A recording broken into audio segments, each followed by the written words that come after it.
Je vois souvent passer des commentaires qui disent que les panneaux solaires ne sont pas intéressants parce que l'électricité revendue ne rapporte plus assez. Alors c'est vrai, les tarifs d'achat de la production photovoltaïque ont baissé, mais ce n'est pas ce qui rend les panneaux solaires moins rentables.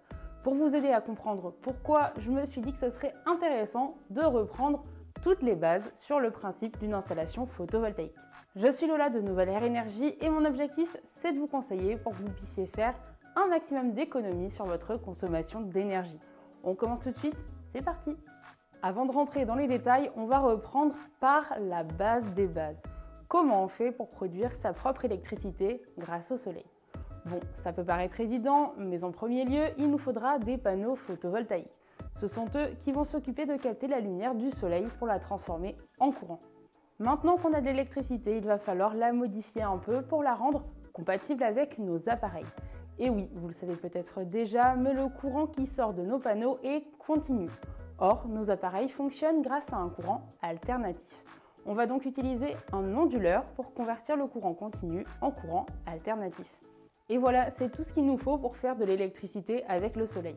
Bien sûr, il existe d'autres éléments comme les batteries ou les systèmes de monitoring, mais ils ne sont absolument pas indispensables à la production d'électricité. Bon, maintenant qu'on a de l'électricité, la seconde étape, qu'est-ce qu'on en fait? Pour ça, vous avez deux choix. Le premier, c'est l'autoconsommation. Ça consiste à utiliser l'électricité que vous produisez en direct pour alimenter votre maison. Pour que ce soit le plus rentable possible, il faut changer vos habitudes de consommation. Vous devrez mettre en route vos appareils énergivores lorsque votre production photovoltaïque est à son maximum, c'est-à-dire en plein jour. Même en changeant drastiquement la manière dont vous utilisez votre électricité, il y a de grandes chances que vous ne puissiez pas exploiter toute votre production à l'instant T. Si vous ne possédez pas de solution de stockage, de batterie, le surplus sera tout simplement réinjecté sur le réseau électrique. Si votre installation est réalisée par un pro certifié RGE, reconnu garant de l'environnement, alors vous êtes éligible au contrat de vente de surplus avec EDF, obligation d'achat. Ça vous permettra d'obtenir une petite rémunération pour chaque kilowattheure que vous remettez sur le réseau. Le petit bonus, c'est que ce contrat vous permet aussi de profiter de la prime à l'autoconsommation. C'est pour ça que c'est une solution très avantageuse. Bon, il nous reste une dernière option que je ne recommande pas forcément ou alors seulement dans certains cas. Il s'agit de la revente totale. Cette solution consiste à revendre 100% de l'électricité que vous produisez à EDF, obligation d'achat. Pourquoi je ne le recommande pas?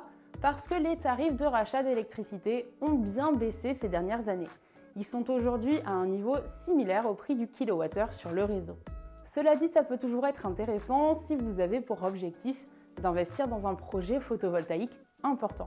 Mais pour ça, il faut disposer de suffisamment de place.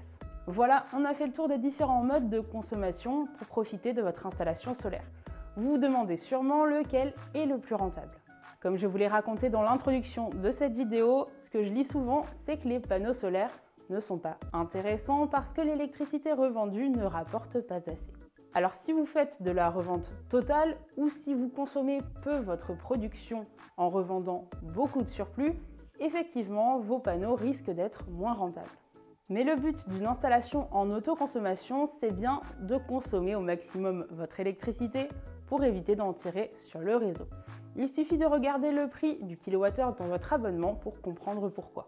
Pour répondre à la question de base, le plus rentable, c'est bien l'autoconsommation et je vous conseille vraiment d'opter pour la vente de surplus parce que ça vous permet d'obtenir un petit bonus chaque année et de toucher la prime à l'autoconsommation.